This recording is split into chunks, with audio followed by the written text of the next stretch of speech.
James Stewart as the six-shooter.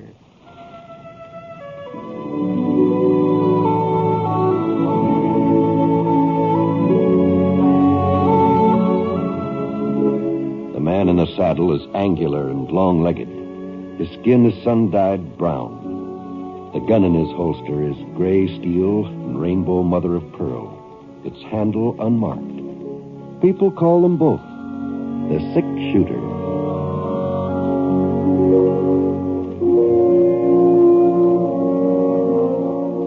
The NBC Radio Network presents James Stewart as the six-shooter, a transcribed series of radio dramas based on the life of Britt Ponset, the Texas plainsman who wandered through the Western Territories, leaving behind a trail of still-remembered legends.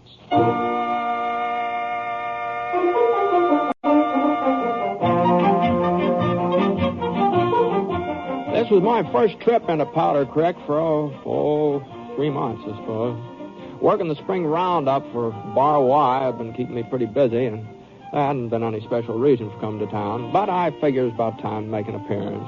Scar's saddle was showing a lot of wear and tear, and, well, my own outfit didn't exactly look like it had just arrived fresh from the mail order house.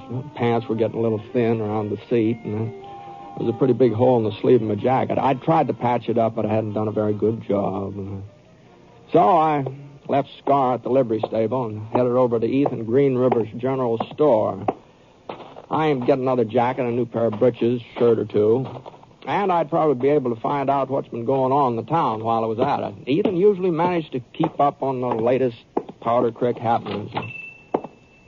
Well, the store hadn't changed much. Everything seemed to be about the same. And Ethan, he hadn't changed much either. He must be almost 65 by now. He sure didn't look that old, though. Standing there by the pickle barrel, munching on a great big fat juicy dill. Howdy, Ethan. Well. I've been wondering when you was going to honor us with your presence, Britt. That's all. Yes, sir. I was remarking about you just this morning. Told Miss Bennett when she come in to get some yardage for a new dress. I said to Miss Bennett, about time for the six-shooter to be coming into town. He's sort of overdue, I said. Overdue? What are you talking about, Ethan? Well, there's mail for you, for one thing. Letter. Somebody in Topeka, Kansas, from the looks of the envelope. Oh, it must be from Aunt Emma. She lives in Topeka. Oh, she does, eh? Well, here you are, Britt. Thanks. According to the postal rules, I should have sent it back when you didn't show up, but I figured I could stretch your point. Well, ain't you going to read it? Oh, sure. Oh, my. Oh, that pickle sure is bitter. Good. Must have got too much vinegar in this batch. You know, to this, I ain't very fond of dills anyhow. Don't know why I keep on eating them. Holy smoke. Was something the matter, Britt? Holy. Well, it's a letter from Aunt Emma. She's coming out here to Powder Creek. Oh, going to pay you a little visit, huh? Now, ain't that nice? No, it's more than just a visit, Ethan. Oh? No, she's figuring on settling down here. Well. She aims to make this her home, look. Well, there's lots worse places a body can live. No, but she expects me to live with her. She says she's going to keep house for me. Well, Holy smoke. That's real considerate of her. Real considerate. No, but I appreciate her wanting to look after me, but well, doggone it, Ethan. Now, you know I couldn't settle down, not permanently. I'm used to traveling around and living alone and bunking wherever my fancy strikes. You know that. Sure. But maybe it's good for you to take root someplace, huh? You know what they say, Britt? Rolling stone gathers no moss. Living alone does have its disadvantages. Oh, well, now, you're a fine one to talk. Well. I haven't noticed you making any effort to acquire a family. Oh, now, look here. I'm a lot older than you are. Too old to change my ways. But you're still a young buck. You ought to be sort of pliable like. Yes, sir, I think you ought to take your aunt up on this here offer. You don't think anything of the kind, Ethan. do. No, you do not. You're just trying to get my goat, that's all. Not at all. I know you. I'll just write Aunt Emma tonight, and I'll thank her for what she wants to do for me. But I'll just explain. I'll just explain to her and tell her. I kind of doubt that a letter would reach her in time to hit her off, Britt. What? Yeah, that one she sent you has been here for several weeks now. Oh, yeah, well, Well, I guess I'll just send her a telegram then. That line out of Powder Creek is still working, isn't it? Oh, yeah. Ain't been a single breakdown lately, not since them Apaches headed south back into their own territory. Yeah, well, that's what I'll do then. I'll just telegraph her. Well, I kind of doubt that a telegram would do much good either. Huh? Seeing as how your Aunt Emma's already in Powder Creek. Yeah, well, I'll send her one anyhow. What? Yes, sir. She got here a week ago last Tuesday. Come in on a fee. Brung a whole load of furniture, too. Well, now, hold on, Ethan. No, you're not serious. You're joking. Well, no, I'm not. Just you take a stroll over to the old Mac Dennis house. You know, on the corner behind the bank? Yeah. Yes, sir. Your aunt rented the place right after she arrived. Must be all moved in by now. Well, I just don't know what to say. I understand she's got your room all fixed up waiting for you. My room? Well, that's what she's here for, ain't it? To look after you. Well, I don't need any looking after. Well, maybe not, but it appears your Aunt Emma's got other ideas. Seems to be a real understanding lady, though. Says it's all right for you to keep Sky if your heart's set on it. To keep Sky? What? Well, she probably don't care much for horses herself, you see. Now, you just listen to me, Ethan Green River. I'm not going to live here on that, I never asked Aunt Emma to go. She shouldn't take it upon herself with the old Mac Dennis house, you said. Yeah, that's the one. Ain't very fancy, but from here on, it's going to be home sweet home, hey, Britt? Yeah, I'll just see about that.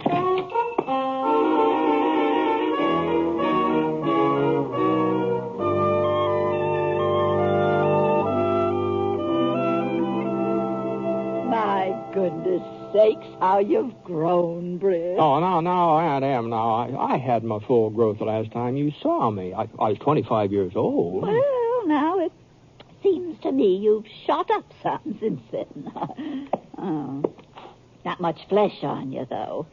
Fact is, you're just plain skinny. Yeah, well, I reckon being so tall would make me a little thinner than I really am, sort of appear to be. Your father was just as tall as you are, but he must have been a good 20 pounds heavier. Yes, ma'am. Well, we'll put some flesh on those bones of yours. A couple of good home-cooked meals, and you'll start filling in. Yes. You like the house, Britt? Yes. It seems real comfortable. Well, I haven't quite finished unpacking yet, and some of the big pieces have got to be moved. I was waiting for you to give me a hand. Yes, I'll be glad to, Aunt Anne. Your room's right over there if you want to take a look at it. Oh, well... So go on, Britt, go on. Oh, you needn't be afraid I fixed it up real frilly or anything like that. Oh, no, I wasn't worried about that. Well?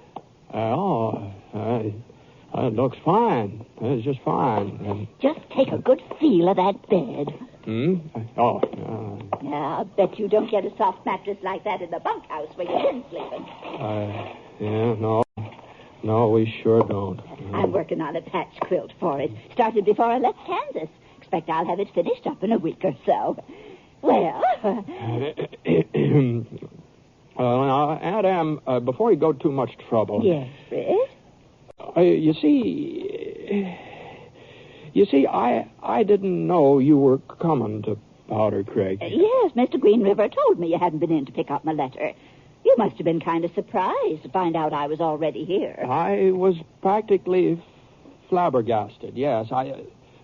Whatever made you decide to come west? I'll tell you all about it while I'm fixing supper. Come on out in the kitchen. Yes, ma'am. Oh, shucks. I was going to have a real fancy meal for you first night in your new home, but you didn't give me enough warning. So I'll just have to warm up yesterday's pot roast, if that's all right. Oh, there's nothing I like better. Oh, there's some potatoes in that sack. Would you mind peeling a couple of them for me? No, not bad. Here, now use this pan. The knife's in the drawer beside you. Oh, I see. This one? No, not the butcher knife, Britt. Here, now, this one. Oh, I see. That'll be better. Well, now, about my coming to Powder Creek, Britt. I just felt it was my bounden duty. You, ma'am? Well, you see, Carrie got married last February. Carrie? My youngest girl, your cousin Carrie. Cousin Carrie. She was almost 30, and I was beginning to wonder whether she'd ever get a... Well, she finally found herself a real nice man. Yes, he works for the Santa Fe Railroad Company. Got me him a train ticket at half price. Uh-huh, is that so? Well, anyway, after she left home, that meant my family was all taken care of. My immediate family, that is. Uh-huh. And then I got to thinking about you. My only brother's son. All alone with nobody to look after you. Well, I've been getting along all right, Aunt Em. Now, don't you try to tell me that. If ever I saw a man that needed a woman to take a hold of him, why, those clothes you're wearing are a disgrace. Oh, yes, these are... Well, I was going to buy some new ones today. Well, if they was washed and ironed and mended proper, you wouldn't be needing new clothes all the time. A wife, that's what you really ought to have. But I suppose you're like the rest of the Ponsets. Put off everything until the last minute. Well, I don't going know. it alone is expensive, Britt. Oh, I'm not saying the two can live as cheap as one. And I don't want you to get the idea that I expect you to support me. Well, it's never even crossed my mind. Oh, indeed. I've still got some of the money your Uncle George left. And my boys both send me a little bit from time to time. I don't imagine we'll have any finance problems, Britt. Well, you see, Aunt Em, I'm signed up with the Bar Y, and I'm sorry, but I just can't very well stay on here in town with you. Well, there are other jobs besides ranching. Well, it's about all I'm good for. Oh, fiddlesticks. I've had a talk with Mr. Allington at the bank. He says he'll give you a position the minute you say the word. Oh, for Pete's sake. Me? What, me work in a bank? Oh, no, Aunt Em, in a bank? I wouldn't know the first thing about it. Oh, well, now that don't seem to bother Mr. Allington. He was real pleased at the idea. Said it would probably cut down some of his losses, having you as an employee. Ooh, what's the matter, Britt? Oh, God. Sort of nicked my finger a little bit. Nothing serious. Here, you can use this piece of rag for a bandage. It's clean. Oh, no, Aunt Em. You don't want to get blood poisoning, do you? No, but Go ahead now, tie it on. All right. And you'd better let me finish those potatoes. If you're peeling them, there wouldn't be enough left to cook. Well, you see, what I'm getting at, Aunt Em, is, well, I'm not the stay-and-put type of man. I'm sort of used to being on the move. Understand? Britt Ponset, it's high time you lit someplace. Oh, I've heard about you and that gun of yours all the way back to Kansas. It's a wonder to me you haven't been shot up half a dozen times by now. At least if those stories folks tell are true. Well, the stories probably did some growing on their way east. I'll bet I know one thing you don't. They've even got a title for you back there. Oh? Mm-hmm. The six-shooter. That's what they call you. No. As if the name of Ponset wasn't good enough. Huh. Well, don't you feel too bad about it, dear. After we live here in peace and quiet for a spell, everybody will forget all about those escapades of yours. Uh-huh. Now, Aunt Emma, there's just something I've got to explain to you, and I want you to understand that Chris, I know what you're trying to say. You think I'm making a big sacrifice in coming here and setting up a home for you. No, not exactly. No sacrifice, Britt. No, indeed. And it's not just a feeling of duty either. The plain truth is I wanted to come. Oh? It's kind of hard to put into words, but, well, after George died, I still had the children to keep me busy. But now there's no one but you. I guess I'm the kind of person that just has to have somebody to worry over. Must be my nature. And I'm only 60, Britt. I ought to be able to run a house for a good 10 years yet. The Ponsets are long-lived as a rule. Oh, sure. So I just don't know what I'd have done if there hadn't been somebody I could be of use to. I guess you're kind of a godsend, Britt. It looks like I need you more than you need me. Mm-hmm. Well, I reckon we both need each other, Aunt Em.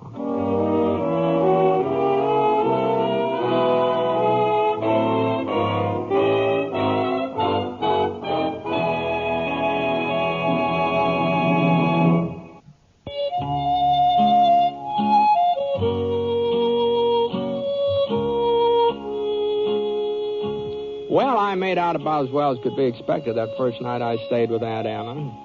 I wasn't exactly what you'd call comfortable. The bed was too darn soft for one thing. And it wasn't easy getting used to having another person around all the time. Leastways, it wasn't easy getting used to Aunt Emma. I knew she had my best interest. Britt Ponset, you eat the rest of those turnips. They're good for you. And, before I forget it, don't you think you ought to see about getting a haircut? It's hanging way down the back of your neck. And whenever she asked me to do something, well, I sure didn't have any right to object. They were things that had to be done. And a sack of flour, a spool of number 60 white thread, and some empty fruit jars. I think I'll put up some of that rhubarb out in the garden. Looks real nice to me. And as for the advice she gave me, well, it was probably good advice. Well worth listening to. I just don't see why you can't try working at the bank, Britt. If you don't take to it, you can always quit. I'm not saying that you have to keep on with it for the rest of your life. Well, after a week, I knew that I couldn't go on much farther. And when Dan Porterfield came in, I told him I'd be back at the ranch by the end of the month. But I sure didn't know how I was going to manage it. I just couldn't leave Aunt Em, not without hurting her. She just needed somebody like me to fuss over her. And there wasn't anyone else who seemed to fit the bill. At least nobody I could think of right offhand. Yeah, here's the last of it, Britt. Coffee, salt, bacon, cook material. That's all in it. Yeah, that's all, Ethan. I'll say one thing. You sure surprised me, Britt. I don't see why. Well, I do. I figured you wouldn't stay on with your aunt not more than 2-3 days at the very outside. But by Jiminy, it's over a week now, ain't it? Oh, no, it hasn't been a week, but it couldn't be that long. By George, it is a week anyway. The time sure does fly when a man's contented and satisfied, you know? Huh? Ethan, I'm going to let you in on a little secret. You remember the other day when you first told me Aunt Emma was in town? Sure. Well, now, the truth of the matter is I was kind of upset. I didn't exactly welcome the idea. It ain't no secret, Britt. I guess I know how I'd feel was I in your place. Well, that's just it, Ethan. I never realized what I've been missing all these years. What are you talking about? I want to tell you that I wouldn't give up living with Aunt Em for all the gold in California. In the first place, she's the finest cook that ever lived. Why, her hot biscuits alone is enough to make your mouth water, and that isn't the half of it. She takes care of all my clothes. I can put on a clean pair of socks every day if I have a mind to do it. No. A clean pair every single day if I want to. But the best part of it is that I'm not lonely anymore. Gosh, it sure is nice to have somebody to talk to and to play casino with in the evenings. Huh? Of course, I know none of this sounds appealing to you, Ethan, but gosh, I sure hope I never have to go back to living alone. Well, see you later. Huh? Oh, yeah. I'll be seeing you, Britt.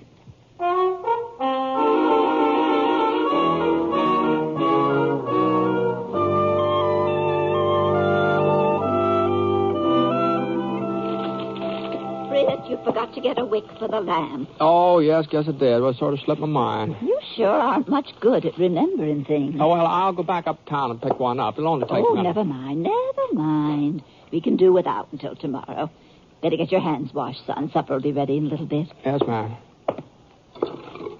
By the way, I had a little chat with Ethan Green River this afternoon. That's nice. You know, I kind of feel sorry for him. He's living alone, and nobody'd care whether he comes or goes and all that. Well, by his own choice, I'm sure. Yeah, it is. Well, I was just thinking maybe we could have him over to supper one night. Oh.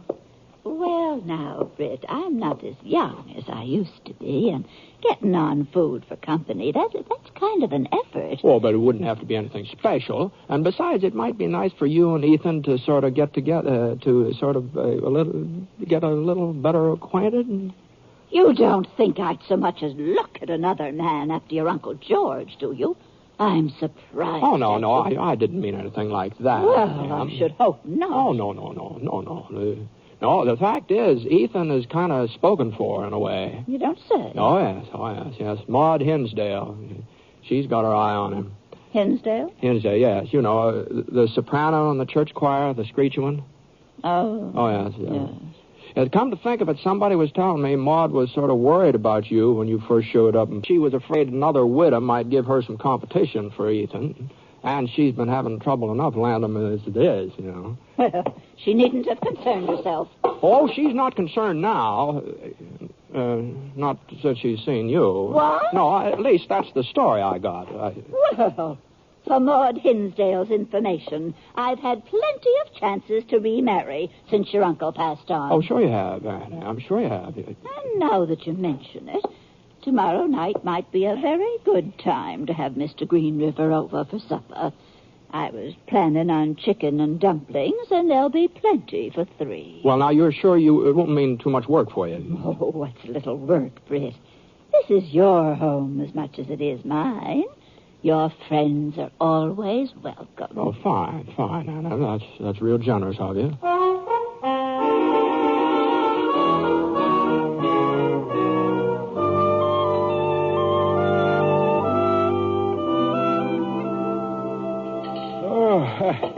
I won't be able to eat again for a month of Sundays, Miss Bancroft.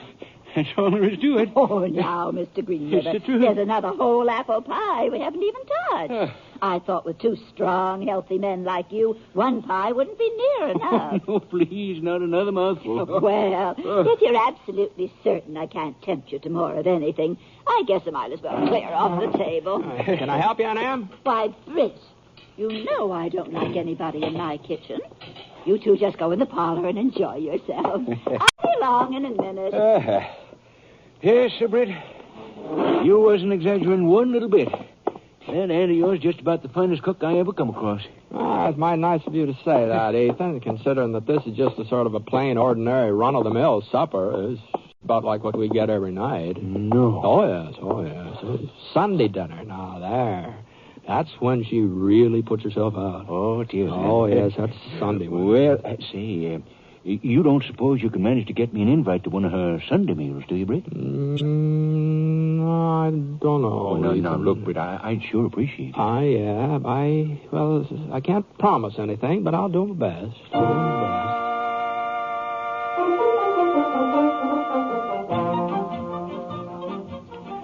Well, for the next 10 days or so, Ethan was practically a steady boarder at Aunt Emma's.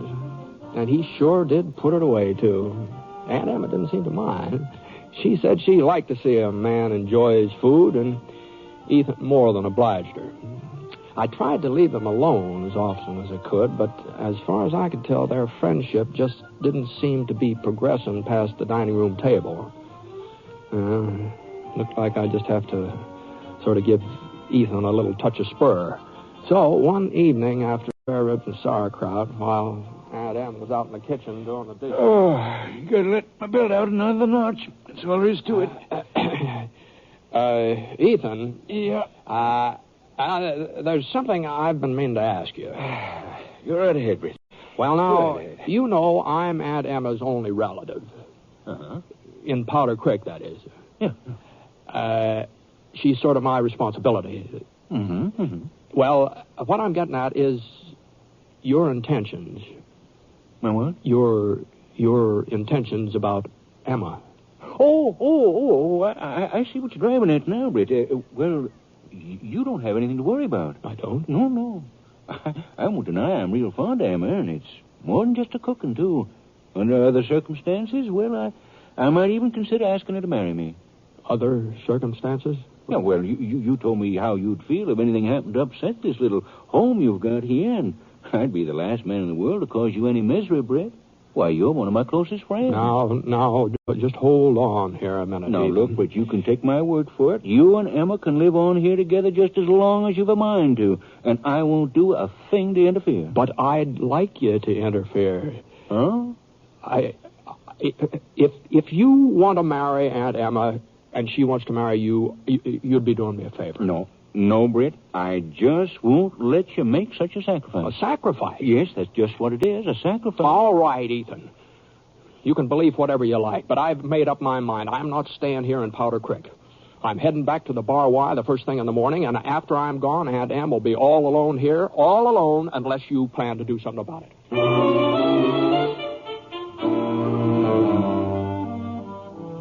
Well, I guess I really wouldn't have gone through with it, leaving that in, I mean. But I was pretty sure that Ethan really liked her. And all he needed was a little prod. Well, a big prod. Anyhow, I got Scar out of the barn and rode around for an hour or so. But when I came back to the house, Ethan's buggy was gone. Maybe he hadn't proposed at all, or maybe she turned him down. Well, only one way to find out, and that's go inside. What happened to you, Britt? Oh, well, I just wanted to give Scar a chance to stretch his legs. Oh. I thought maybe you were giving Ethan a chance to propose to me. He asked you to marry him? That was the general idea. I see. You turned him down, huh? Is that what you thought I'd do? Well, I was afraid you... I figured you'd be worried about what would happen to me. That was all. I'm not the least bit worried about what'll happen to you, Britt Ponset. What? Why, I've known since the first week you moved in here that it just wouldn't work out. It's clear as day that you and that horse of yours aren't going to be happy unless you're roving around somewhere, bedding down without a roof over your head. Oh, I saw those blankets of yours on the floor. I know how you've been sleeping. Well, Yes. It appears to me that there are some men who take to being looked after and cared for, and there are some who just don't. Huh. That's why I agreed to marry Ethan. You accepted him? Of course I did. He's the kind of man who'll take to being looked after. Well, I hope you're right, Aunt Em. I sure hope you're right.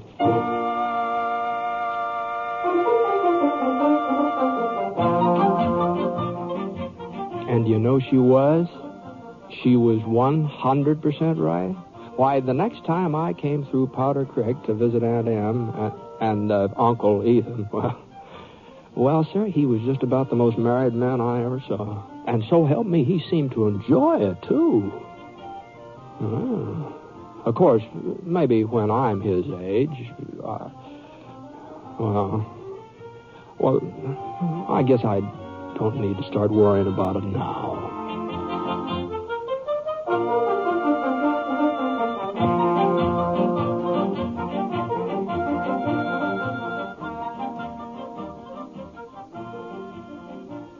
The Six Shooter is a transcribed NBC Radio Network production in association with Review Productions. It is based on a character created by Frank Burt and is written by him.